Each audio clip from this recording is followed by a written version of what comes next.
Stephanie Denman from the Denman Homestead, and we are day 2 of getting the vegetables in the garden. Sorry I didn't follow up last night. I worked until it was dark, like pitch black. I was using my phone as a flashlight, but I got 2 rows planted, and it takes a lot longer than I expected. Let me just take you down the rows real quick. I need to water. I have not watered yet this morning, and some of them are doing better than others. So I need to perk them up a little bit. So the row to the right is zucchini, and I planted those first yesterday. And then the row to the left is yellow squash, and planted those in the evening. I pruned these, and I pinched off all of the flowers and pretty much cut off a bunch of yellow dead crispy ones. These I did not get a chance to pick off any flowers, buds, baby squash. I haven't done that yet because it was so dark by the time I was done. But this is what we're looking like. Aw, poor guy. And it's normal that they go through some shock, some transplant shock.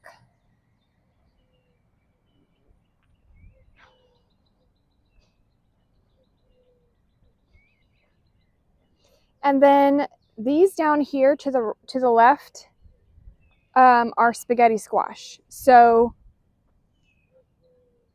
I need to find my marker, but I'm pretty sure starting right here down are going to be spaghetti squash. And then I had 2 holes left down here that are also spaghetti squash. So the majority of this row is going to be yellow squash up until the end is spaghetti squash. And then these 2 are spaghetti squash as well.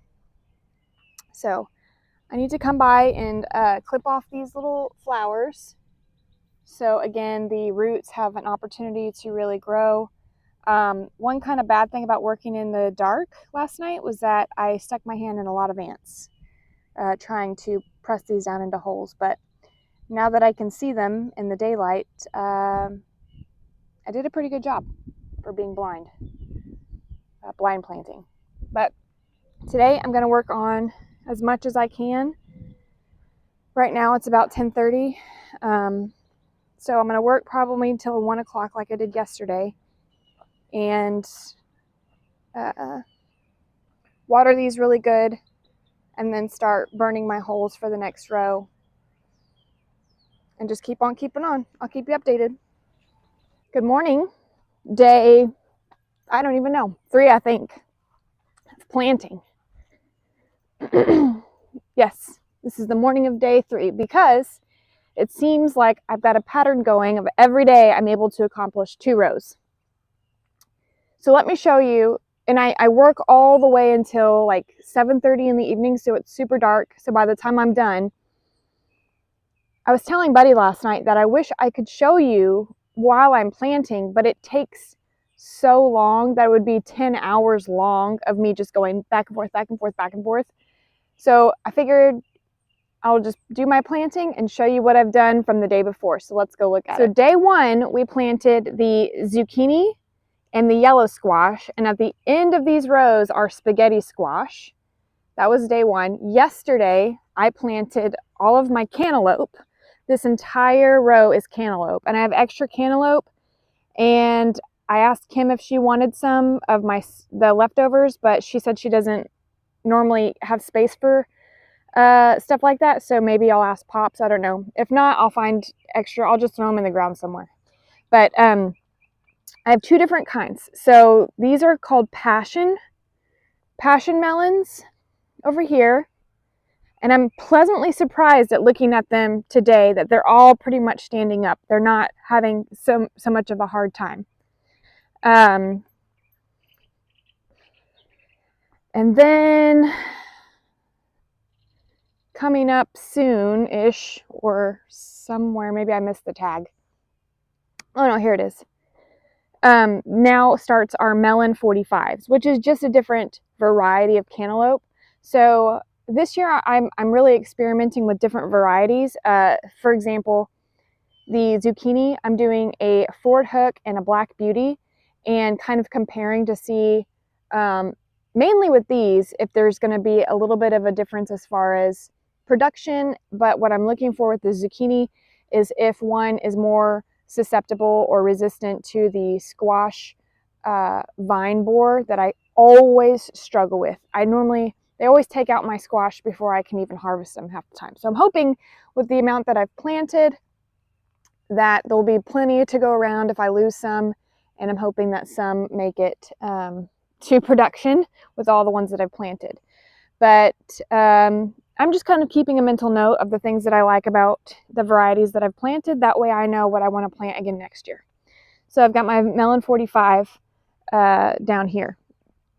And then along with that, Luna, you better get away from those bees. Luna, get over here. Come on. Okay. So I have my green onions. Oh my gosh. Quit. No. Calm down. Not around the vegetables. Go somewhere else to play. Go. Go lay down. Go. She freaks me out. So I've got green onions here that are a little stringy. So we will see how they do if they pick back up. Little limp this morning. So we've got our Swiss chard.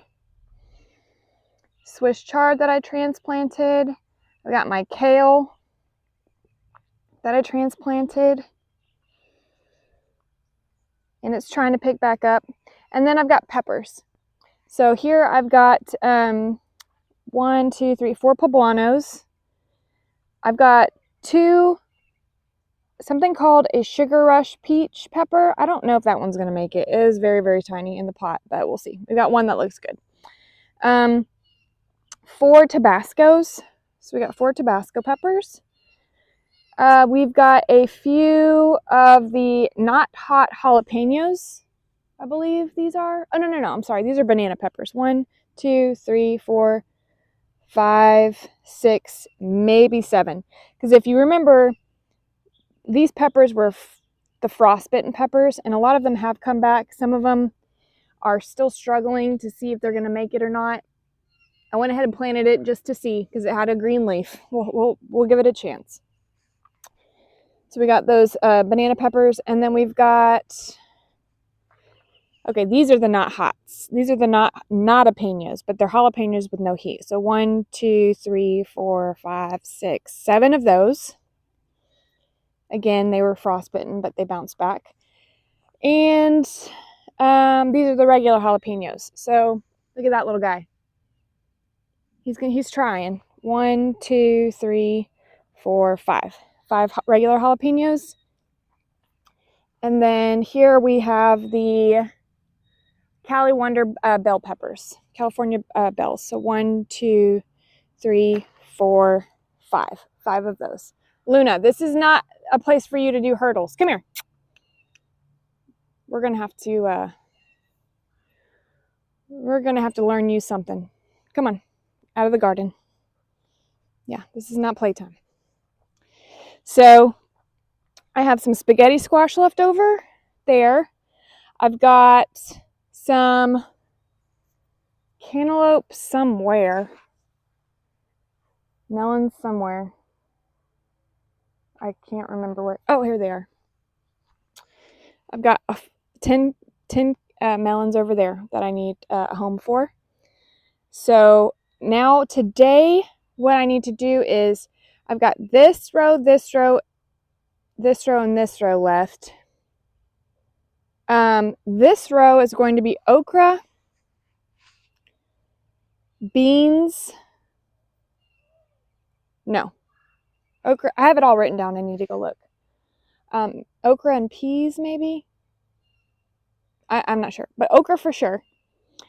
And then these back 3 rows are going to be my trellis rows, where I'm going to do my tomatoes and my cucumbers.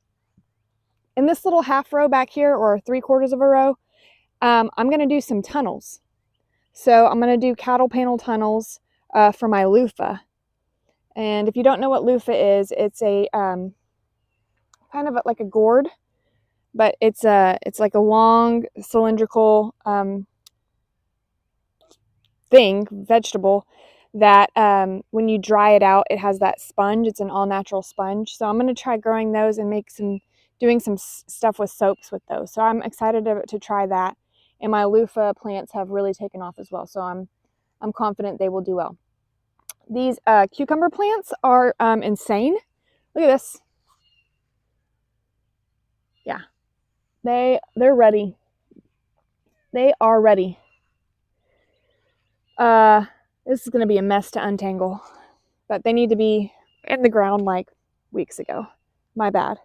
So same with the tomatoes. The tomatoes are insane. My basil's crazy. I had a few spots at the end by the green onions. I'm going to put some basil in those.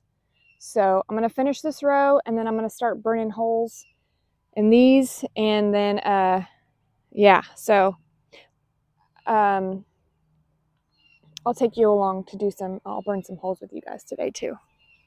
Okay, I have all of my holes burned for the okra and the beans. So we're gonna and they're bush beans, so I don't have to worry about trellising those. The peas, however, will need to go on a trellis. So I'll put those on a row with a trellis behind it. But this row we're gonna do okra and beans, and that's all done. So I'll get to burning this next row. I wanted to show you what I did last night to prepare for today. We've got our Clemson spineless okra, our Sugar Daddy peas, our Blue Lake bush beans, and our Colima beans. And they all recommend soaking them overnight before planting, before you put them in the ground. So I started them soaking, and it makes just the outer shell of the bean or the seed easier to germinate. The peas didn't require soaking, but I went ahead and did it anyway. It's not going to hurt it. So that is what I'm going to plant today. So I got those, and I'm just going to direct sow plant these in the ground. If you want to take a look at the babies. They're not babies anymore. They're doing a dust bath. Hi. You're getting so big.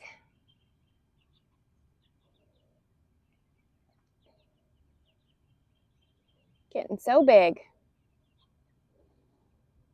They're like little mini chickens now. They don't look like babies anymore.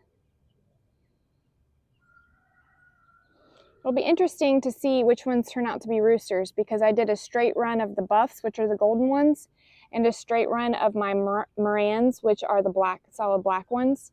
So we'll see if any of those become roosters or not.